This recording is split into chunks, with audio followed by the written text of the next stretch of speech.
Minha hora. Publicado por Estudos Bíblicos para Crescimento em Deus. Minha hora ainda não chegou. Jesus disse essas palavras pouco antes de começar seu ministério público, realizando seu primeiro milagre nas bodas de Caná da Galileia, João 2, 1-11. Quando o vinho acabou no casamento, Maria se dirigiu a Jesus com as palavras: "Eles não têm vinho."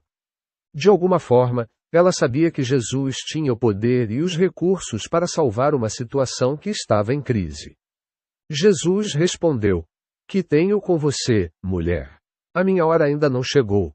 As palavras gregas são tie moi kai soa, ginai, literalmente, "que tenho com você, mulher." Essas palavras intrigaram os comentaristas bíblicos, pois, ao dizer isso, Jesus quase imediatamente agiu com um milagre espetacular para remediar a situação. Tendo descartado a crise do casamento como algo aparentemente insignificante para ele ou Maria, ele então realizou o primeiro milagre de seu ministério público. Para Maria e o pequeno grupo de discípulos reunidos ao redor de Jesus, foi um dia maravilhoso. Para Jesus, este evento, e, podemos dizer, todos os 3 anos de ministério repleto de milagres que se seguiram, foram insignificantes comparados ao que ele realmente viera à Terra para fazer. Ele não podia permitir que o milagre que estava prestes a realizar fosse visto por mais do que realmente era.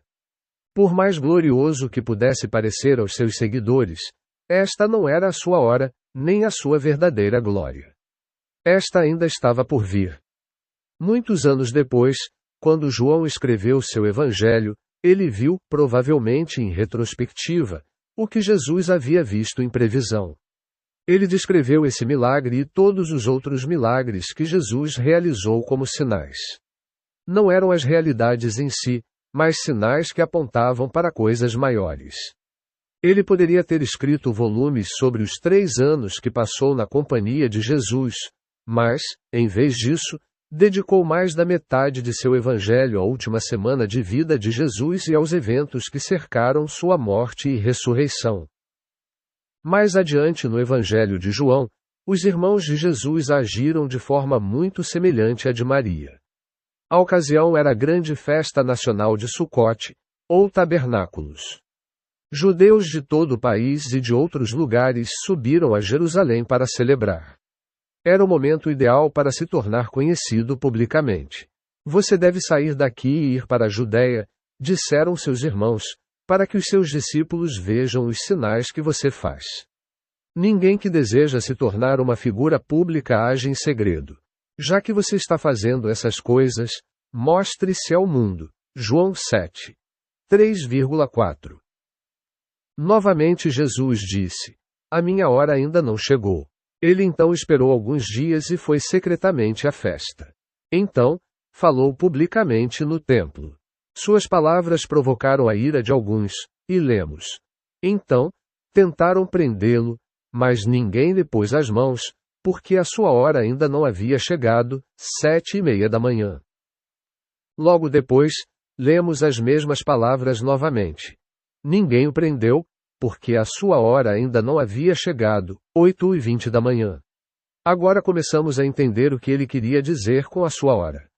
Ele se referia à hora da sua morte. 4 dias antes de morrer, Jesus entrou triunfante em Jerusalém, montado num jumento. A multidão, em júbilo, sabia que ele estava cumprindo a profecia de Zacarias sobre a vinda do seu rei. Foi como uma coroação. Agora, finalmente, parecia que sua hora havia chegado. Este era certamente o seu grande momento.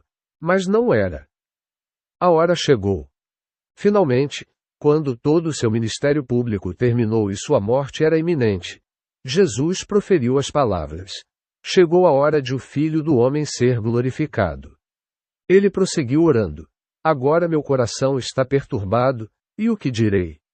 Pai, salva-me desta hora." Não, foi exatamente para isso que vim a esta hora. Pai, glorifica o teu nome. João 12:23, 27,28. Ele proferiu palavras semelhantes em sua última ceia de Páscoa com os discípulos. Lemos: Jesus sabia que havia chegado o momento de deixar este mundo e ir para o Pai. 13:1. E, mais tarde naquela noite, iniciou sua última grande oração com as palavras: Pai, chegou a hora. Glorifica o teu Filho, para que o teu Filho te glorifique. 17:1. Sua hora de glória foi a hora de sua morte. Como Jesus é diferente das grandes figuras deste mundo. Quando um primeiro-ministro ou presidente toma posse no mais alto cargo de seu país, é um momento único e maravilhoso em sua vida. Sua hora chegou, a atenção do mundo está voltada para ele.